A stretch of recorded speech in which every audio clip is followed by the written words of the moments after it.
Hello and welcome to our YouTube channel जिसका नाम है देव दिशा YTCDD। स्वागत है आपका हमारे इस यूट्यूब चैनल पर जिसका नाम है देव दिशा YTCDD। दोस्तों, जैसा कि हम इस चैनल पर प्रवक्ता भर्ती परीक्षा की जो स्क्रीनिंग परीक्षा होती है उसके संबंध में जो हिंदी का पार्ट है उसको अपलोड कर रहे हैं। इसके अलावा करंट अफेयर्स, उत्तराखंड का करंट अफेयर्स और राष्ट्रीय अंतर्राष्ट्रीय घटनाक्रम भी इस वीडियो में वीकली बेसिस पर आते हैं। तो आज का जो वीडियो है, लेकिन ये जो हमारा हिंदी का वीडियो होता है वो डेली आता है। तो आज जो हमारा प्रवक्ता भर्ती परीक्षा का जो सिलेबस है उसके खंड 5 में हिंदी पर आधारित प्रश्न हैं, उनकी श्रृंखला में आज का हमारा ये वीडियो है। और इस वीडियो में हम डेली बेसिस पर कुछ पर्यायवाची शब्द, कुछ विलोम शब्द, कुछ वन वर्ड सब्स्टिट्यूशन, कुछ वाक्य शुद्धि, ये सब कराते हैं। तो आज का जो वीडियो है वो हमारा इसी पर होने वाला है। और आज जो पहला है हमारा, इसमें पर्यायवाची शब्द। तो पर्यायवाची शब्द आपका जो है लिख रखा है। पहले हम आज डिस्कस करेंगे पानी के पर्यायवाची। पानी मतलब जल, आप जानते ही हैं। और जल और उससे बनने वाले कुछ और पर्यायवाची को भी आज हम डिस्कस करेंगे। जैसे पानी के पर्यायवाची होते हैं जल, वारी, नीर, तोय, अम्बु, पय, सलिल, उदक, जीवन, मेघ पुष्प और घनरस। तो आपका बहुत सारे तो इसमें आपने पढ़ रखे होंगे। घनरस मतलब बादलों का रस। मेघ महीना भी बादल होता है, बादलों के पुष्प। और चूंकि पानी से ही जीवन होता है इसीलिए इसे जीवन भी कहते हैं। उदक भी पानी का ही पर्यायवाची है, सलिल भी पानी का पर्यायवाची है, पय भी पानी का पर्यायवाची है। लेकिन कुछ पर्यायवाची ऐसे हैं जल के जिनसे कि और पर्यायवाची भी बनते हैं, तो हम उनको भी डिस्कस करेंगे। जैसे पहले हमारा है बादल का पर्यायवाची, कमल का और समुद्र का। तो बादल के पर्यायवाची में अगर आप ध्यान देंगे तो जल के पर्यायवाची के साथ द जोड़ दिया गया। द जो है वो आपका प्रत्यय है और इससे जोड़ने से क्या बन जाता है, देने वाला। इसका शाब्दिक अर्थ क्या बन जाता है, देने वाला। जैसे जलद, जलद मतलब जल देने वाला। वारिद, वारिद मना हो गया बादल यानी पानी देने वाला। ऐसा ही नीर, नीर देने वाला। तोय पानी देने वाला, बात वही है। अम्बुद पानी देने वाला यानी बादल। इसी तरह से पयोद भी पानी देने वाला बादल। तो जहाँ दा लगा के आप देने वाले के संदर्भ में बना सकते हैं और बादल के पर्यायवाची उसमें बन जाएंगे।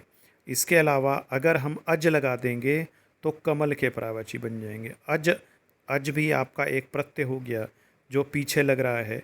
और यहाँ पर अगर आप देखेंगे अजमैना होता है उत्पन्न होना। तो अजमैना उत्पन्न होना। जलज, जलज मतलब जल से उत्पन्न होना। वारिज, वारी से पानी से उत्पन्न होना। नीरज, नीर से उत्पन्न होना। तोयज, तोय से उत्पन्न होने वाला अर्थात कमल। अम्बुज, अम्बु से पानी से उत्पन्न होने वाला। पयोज, पयो से यानी पानी से उत्पन्न होने वाला अर्थात कमल। कहीं आप देखोगे तो जलज में ना मछली भी होगी क्योंकि वो भी पानी में ही उत्पन्न होती है। वो अनेकार्थी शब्द में हम डिस्कस करेंगे। आगे है अब समुंदर। समुंदर में आप देखोगे तो समुंदर में आप लगा दोगे धी, या इसके अलावा निधि भी लगा देंगे। हालांकि हम ये पर्यायवाची में पढ़ेंगे तो भी आपका समंदर के पर्यायवाची बन जाएंगे। जैसे जलधि, तो जलधि मतलब जल की आशय, जल को ग्रहण करने वाला, जल को स्टोर करने वाला। जलधि। ऐसे ही वारिधि, नीरधि, तोयधि, अम्बुधि। इसको थोड़ा सा सही कर लेंगे, अम्बुधि, अम्बुधि। और इसी तरह से नेक्स्ट लास्ट है उसको भी थोड़ा सा सही करना है, वो है पयोधी। तो इस तरह से जहाँ पर लास्ट में धी आ जाएगा उसको आपका कह देंगे समंदर। जहाँ लास्ट में आप जल के पर्यायवाची के साथ अज जोड़ देंगे तो वो हो जाएगा कमल। और जहाँ द जोड़ देंगे तो बादल हो जाएगा। तो इस तरह से ये हमारे पर्यायवाची एक पढ़ने से 2 3 4 पर्यायवाची और बन जाते हैं। तो ध्यान रखेंगे आज जो हमें डिस्कस करने वो जल के पर्यायवाची पानी, जल, वारी, नीर, तोय, अम्बु, पय, इनसे तो आपके ये बन रहे हैं। इसके बाद सलिल, उदक, जीवन, मेघ पुष्प और घनरस, ये अलग से एक पर्यायवाची हो गए। और ये भी ध्यान रखेंगे कभी भी ये नहीं पूछा जाता कि जल के दो पर्यायवाची कौन से हैं, या इस तरह से वो कहेगा इनमें से कौन सा जल का पर्यायवाची है या जल के पर्यायवाची नहीं है। अब आगे जो हम डिस्कस करेंगे वो डिस्कस करेंगे थोड़ा सा पयोधर के बारे में। पयोधर मतलब होता है, अभी हमने देखा यहाँ पयोधर आपका क्या था, पयोधर तो यानी पय को धारण करने वाला। तो पय को पय मतलब हो गया बारिश, तो बारिश को यानी पय मतलब पानी, पानी को धारण करने वाला, तो पानी को धारण करने वाला हो गया अर्थात बादल। तो इसी तरह से क्वेश्चन आते हैं, जैसे मैं यहाँ आपको ये डेली डिस्कस कर दे रहा हूँ कि एक पयोधर को वो कहेगा इनमें से कौन सा पयोधर का शाब्दिक अर्थ नहीं है, तो इसीलिए पयोधर के अर्थ भी आपको ध्यान रखने पड़ेंगे। तो पयोधर मतलब पानी को रखने वाला, धारण करने वाला। बादल, ऐसे ही स्तन भी पयोधर हो गया, तालाब भी पानी को धारण करता है इसीलिए तालाब भी पयोधर हो गया। इसी तरह से नारियल, नारियल के अंदर में अगर आप देखोगे तो वो होता है पानी, नारियल के अंदर जो होता है उसे हम वैसे बायोलॉजी के पॉइंट ऑफ व्यू से कहते हैं उसको एंडोस्पर्म, और लिक्विड एंडोस्पर्म कहते हैं। ध्यान रखना, ये भी आपका बायोलॉजी में तो आता ही आता है, जर्नल क्वेश्चंस में भी आ जाता है कि ये इसके अंदर को क्या कहते हैं। तो एंडोस्पर्म होती है जो हम खाते हैं, वो आपका वो भी एंडोस्पर्म होती है, नारियल की जो खाते हैं तो वो, लेकिन सेलुलर है, और ये लिक्विड एंडोस्पर्म। इसके अलावा दुग्ध वृक्ष, दुग्ध वृक्ष जैसे जो भी वृक्ष जिनसे दुग्ध निकलता हो, जैसे कनेर से भी निकलता है, इसी तरह से कोई भी आप वृक्ष तोड़ेंगे उसकी पत्ती में से अगर दूध निकलेगा तो उसको भी आप पयोधर का अर्थ दे सकते हैं। तो इस तरह से पयोधर के इतने सारे अर्थ बन जाते हैं। तो ये इस तरह की चीज़ें ज़्यादा ध्यान रखनी चाहिए। पर्यायवाची तो पढ़ना ही चाहिए, लेकिन इस चीज़ की चीज़ें भी, इस तरह की चीज़ें भी आपको ध्यान रखनी चाहिए। इसके बाद नेक्स्ट हमारा आ गया इसमें टॉपिक, वो हो गया वाक्य शुद्धि का। वाक्य शुद्धि बड़ा इम्पोर्टेंट होता है और अक्सर ये मेरिट बनाने यानी ये जनरली हो नहीं पाती, और इसमें बहुत सारे जो नियम होते हैं तो वो होते हैं, लेकिन उन नियमों पे चलेंगे तो पेपर नहीं कर पाएंगे, मतलब याद नहीं हो पाएगा। तो इस तरह से यहाँ पर आपका जो है अशुद्ध वाक्य लिखें, इधर शुद्ध वाक्य लिखें, तो इसीलिए आप इनको कर सकते हैं। पहले तो इसे ही शुद्ध कर लेते हैं। जैसे वह निर्भर है उतना ही ईमानदार है, तो आपका यहाँ पर उतना ही आया है, तो यहाँ पर आपका जैसे नहीं आ सकता क्योंकि उतने के आगे जुड़ता है जितना। तो यहाँ आपका सही करेंगे, जितना वह निर्भर है उतना ही ईमानदार है। वैसे या जितना वह निर्धन है भी कर देते तो अच्छा हो जाता। जितना वह निर्भर है, ये जो भी शब्द दिया हो, शुद्ध तो हमको इसको करना है। जितना वह निर्भर है या निर्धन है उतना ही वह ईमानदार है। ईमानदार में भी ये ऊपर को टोपी लगती यानी बड़ी मात्रा रहती है ये। तो इसके अलावा यहाँ जैसे है, अगर या तो जैसे के आगे यहाँ वैसा लगाते, लेकिन यहाँ उतना है, ये ऑप्शन पे डिपेंड करता है, तो आपको यहाँ लगाना पड़ेगा जितना। तो जितना वह निर्भर है उतना ही ईमानदार है। अगला है वह अपने बच्चों को बहुत प्यार करता था, तो यहाँ आपका भिन्नता है, वह अपने बच्चों को नहीं बच्चों से बहुत प्यार करता था। यहाँ थोड़ा सा ध्यान रखेंगे, ये मेरा आपको राय है कि आप इसे रट लें तो ज़्यादा बढ़िया बात। अब उसकी बात को मान लो, तो उसकी बात मान लो, यहाँ पर आपका आ रहा है, देखो उसकी बात मान लो, आपके विचार से ऐसा क्या हो सकता है, तो यहाँ भी से की जगह हो जाएगा में।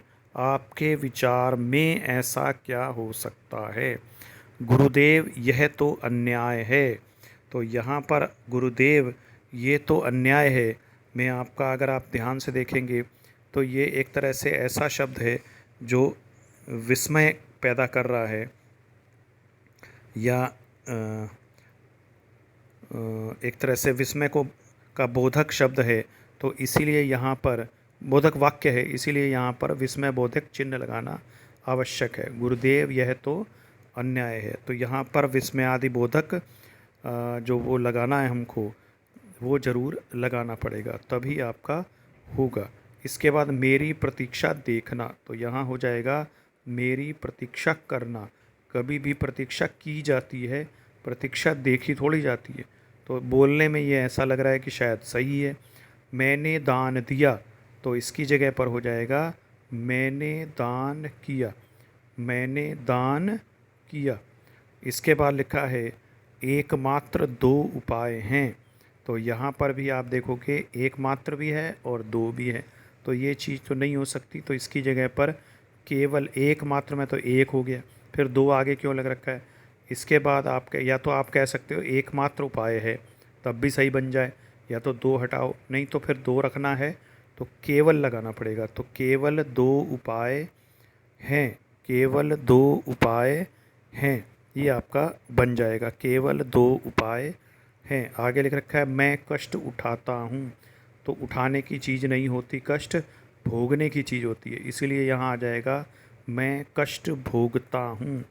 यह एक गहरी समस्या है, तो गहरी के स्थान पर यहाँ हो जाएगा समस्या जो होती है वो विकट होती है, तो विकट समस्या।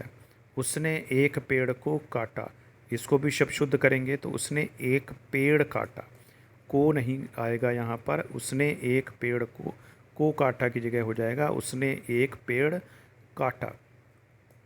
आगे नेक्स्ट है अब वाक्यांश के लिए एक शब्द, तो ये भी आपको रोज़ के रोज़ थोड़े थोड़े याद कर देने चाहिए, जिससे कि एकदम से लोड ना पड़े। तो जड़ से चोटी तक इस तरह के परिवर्तन को आप कहते हैं आमूल चूल, यानी ऐसा परिवर्तन जो आमूल चूल हो। समुद्र में लगने वाली आग, इसको आप कहते हैं बड़वानल। ऊपर से आने, बड़वानल मतलब अनल में ना आग, बड़वा मतलब समुद्र में लगने वाली आग को बन जाएगा बड़वानल। और आमूल चूल हो गया जो पूरी तरह से जड़ से लेकर चोटी तक का जो परिवर्तन यानी टोटल जो चेंज होता है उसको हम कहते हैं आमूल चूल। समंदर में लगने वाली आग को हम कहते हैं बड़वानल। ऊपर आने वाला श्वास होता है उच्छ्वास, उत में ना होता है ऊपर, श्वास में ना श्वास, तो इसको हम कह देते हैं उच्छ्वास। शिव जी की जटाएं, इनको हम कहते हैं कपर्द। इसी तरह से चांदनी रात को कहा जाता है शर्वरी। ज़्यादातर तो आपको ये रटनी पड़ेगी। शीत ऋतु की वर्षा को आप कहते हैं महावट, यहाँ महावट है, ये थोड़ा ध्यान रखेंगे महावट। शीत ऋतु की जो वर्षा दिसंबर जनवरी में होती है उसे हम कहते हैं महावट। ये वर्षा आपको पता ही होगा पश्चिमी विक्षोभ से होती है और भारत में रबी की फसल के लिए बड़ी उपयोगी होती है। उत्तराधिकार में प्राप्त संपत्ति है, उत्तराधिकार में प्राप्त संपत्ति को आप कहते हैं रिक्त। ये बड़ा अच्छा है और पीसीएस में भी आ चुका है ऐसा। तो आर ओ में, यूपी ARO में भी बहुत अच्छा रहता है, इस तरह के आते हैं। रिक्त, रिक्त आपका क्या हो गया उत्तराधिकार में, यानी उसके पिताजी ने संपत्ति दे दी या दादा लाई संपत्ति जिसे आम भाषा में कहते हैं, वो हो गई रिक्त। इसके बाद जो खेत में पैदा हो, खेत आपका जो होता है वो तद्भव शब्द होता है और इसका तत्सम शब्द होता है क्षेत्र। तो अज में ना होता है उत्पन्न होना, तो जो खेत में उत्पन्न हो उसे कहते हैं क्षेत्रज। खेत की रखवाली करने वाला क्षेत्रपाल, तो यहाँ भी वही है रखवाली करने वाला, पाल लगा दो बस खेत के आगे, खेत को कहते हैं क्षेत्र, तत्सम शब्द क्षेत्र, तो क्षेत्रपाल हो गया। हठ पूर्वक प्रार्थना करने वाला, हठ पूर्वक प्रार्थना करने वाला, करना कहला होगा यहाँ करने वाला ने, या आप इसे हठ पूर्वक प्रार्थना करना, हठ पूर्वक प्रार्थना करना, तो हठ पूर्वक प्रार्थना करना कहलाता है हठ पूर्वक प्रार्थना करना, तो ये कहलाता है आपका आग्रह। क्या कहलाता है आग्रह। तो हठ पूर्वक प्रार्थना करना आग्रह। तो ये एक बार फिर अगर आप देख लें तो दोबारा से याद हो जाएगा। उत्तराधिकार में प्राप्त संपत्ति को रिक्त कहते हैं, जो खेत में पैदा हुआ क्षेत्रज, खेत की रखवाली करने वाला क्षेत्रपाल, हठ पूर्वक प्रार्थना करने वाला आग्रह, चांदनी रात शर्वरी, शिवजी की जटाएं कपर्द, जड़ से चोटी तक आमूल चूल, समुद्र में लगने वाली आग बड़वानल, ऊपर से आने वाला श्वास कहलाते उच्छ्वास, शिवजी की जटाएं कपर्द, चांदनी रात शर्वरी, शीत ऋतु की वर्षा महावट। उत्तराधिकार में प्राप्त संपत्ति जो होती है वो रिक्त होती है, जो खेत में पैदा हुआ क्षेत्रज, खेत की रखवाली करने वाला क्षेत्रपाल, हठपूर्वक प्रार्थना करना, आग्रह। अब इसके बाद तत्सम तद्भव शब्द आएंगे। तत्सम तद्भव शब्द को आप देखोगे तो लिख रखा है तत्सम शब्द हो गया श्रृंग। श्रृंग का तद्भव जाने बन जाएगा सींग। श्रृंग में ना भी सींग होता है, यानी ये तत्सम शब्द है और ये आपका उसका डराइव होके बना, यानी एक तरह से ये संस्कृत का शब्द है और ये हिंदी में प्रयुक्त शब्द है। ये हिंदी में प्रयुक्त शब्द है। तो नव्य मतलब नया हो गया, त्रीणी मतलब तीन हो गया, गृध्र मतलब हो गया गिद्ध, वातुल मतलब बावला यानी तद्भव उसका बावला हो गया, डाकिनी का डायन, वर्कर का बकरा, तंत्र मंत्र का जंतर मंतर, कैवर्थ का कैवट, पूजाकारी का पुजारी और छुरिका का छुरी। तो ये आपका हो जाएगा इस तरह से। ये तत्सम और तद्भव शब्द आएंगे। श्रृंग का सींग, नव्य का नया, त्रीणी का तीन, गृध्र का गिद्ध, वातुल का बावला, डाकिनी का डायन, वर्कर का बकरा, तंत्र मंत्र का जंतर मंतर, कैवर्थ यानी केवट, पूजाकारी मतलब पुजारी और छुरिका मतलब छुरी। इसके बाद आपका नेक्स्ट हम पढ़ेंगे विलोम शब्द। विलोम शब्द आपका हो गया, एक तरफ है सत्याग्रह, सत्याग्रह का उल्टा हो जाएगा मिथ्याग्रह। सत्य मतलब सत्य के लिए आग्रह और यहाँ हो गया झूठ के लिए आग्रह यानी मिथ्या के लिए आग्रह। निर्गम मतलब निकल जाना, आगम मतलब आना। अधुनातन मतलब आधुनिक और पुरातन इसका उल्टा हो जाएगा। जारज वो होता है जो किसी और से यानी जार से पैदा हुआ हो, यानी अनैतिक संबंधों से जो पैदा होता है वो जारज। और औरस वो होता है जो जायज औलाद होती है, यानी अपनी ही ब्याथा स्त्री से उत्पन्न औलाद को आप कहते हैं औरस। पल्लवन मतलब फैलाना और संक्षेपण मतलब संक्षिप्त करना। अवर मतलब ऊपर और प्रवर मतलब नीचे, यानी ये कनिष्ठ हो गया और ये हो गया वरिष्ठ, ऐसे भी कह सकते हैं। तेजस्वी, तेजस्वी जिसमें तेज हो और निस्तेज जिसमें तेज ना हो। आवर्तक मतलब जिसका चक्रीय क्रम हो, जो बार बार आता हो, जैसे जनवरी फरवरी हर साल आ जाते, तो ये आवर्तक हो गया। तो ये आवर्तक है और इसका उल्टा जस्ट हो गया अनावर्तक। निंद्य, निंद्य का उल्टा, निंद्य मतलब होता है निंदा करना, इसका उल्टा हो जाएगा स्तुत्य।